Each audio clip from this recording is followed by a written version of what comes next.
La fabrication des hosties a beaucoup évolué à travers le temps. Moi, je suis rentrée au monastère en 1967. À partir de 2015, nous avons passé à une fabrication presque industrielle. Nous cuisons les hosties 2 fois par mois. Pour le monastère, la vente des hosties, c'est le deuxième pilier économique. Les sœurs ne travaillent plus à la cuisson des hosties parce que c'est un travail qui demande beaucoup de précision et de présence et beaucoup d'habileté. Alors c'est pour cette raison que nous avons délégué ce travail à Marina. Avant, j'ai fait la cuisine, maintenant j'ai lâché la cuisine, j'ai pris les hosties. Je pense qu'il y a une moyenne de 100 000 hosties par mois, plus ou moins. L'hostie telle qu'on la voit quand elle sort de fabrication chez nous, c'est simplement une sorte de biscuit qui n'a pas de goût, qui n'est pas très attrayant. Mais évidemment, au cours de l'Eucharistie, ça devient pour nous la présence réelle du Christ. C'est très précis.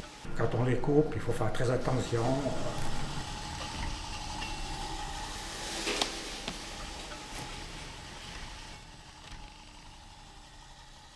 L'origine des hosties est très très ancienne. Elle remonte à l'Ancien Testament.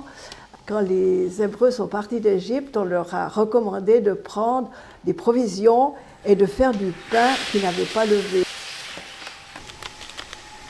On appelait cela le pain azim. C'est de là que la fabrication des hosties, à la base, il y a uniquement de l'eau et de la farine, il n'y a pas de levain.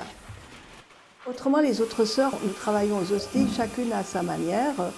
Sœur Elisabeth, elle fait le triage. Il faut enlever tout ce qui est vilain avant de pouvoir mettre dans les cornets.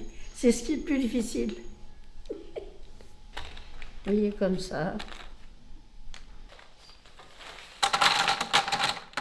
Pendant la période du Covid, nous avons aussi eu une période très dure, comme les restaurateurs, les restaurants. Les églises n'étaient pas fermées, mais l'accès était limité. Donc on a vraiment été au creux de la vague à certains moments. Et maintenant, ça remonte, mais nous n'avons pas encore retrouvé, je dirais, la clientèle que nous avions avant le Covid. Si Dieu n'existait pas, vraiment une vie telle que la nôtre, c'est absolument absurde.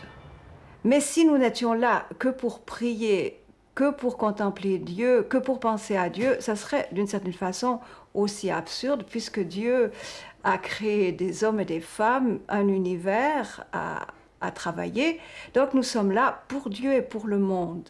La vie, elle continue. Je me sens toujours aussi ancrée dans ce lieu. Je ne doute pas du tout de ma vocation. J'ajouterais peut-être un nouveau mot. La vie du monastère, elle continue, mais elle se transforme. Et il faut s'adapter. Et je crois que l'adaptation, c'est vraiment la clé de la vie pour continuer.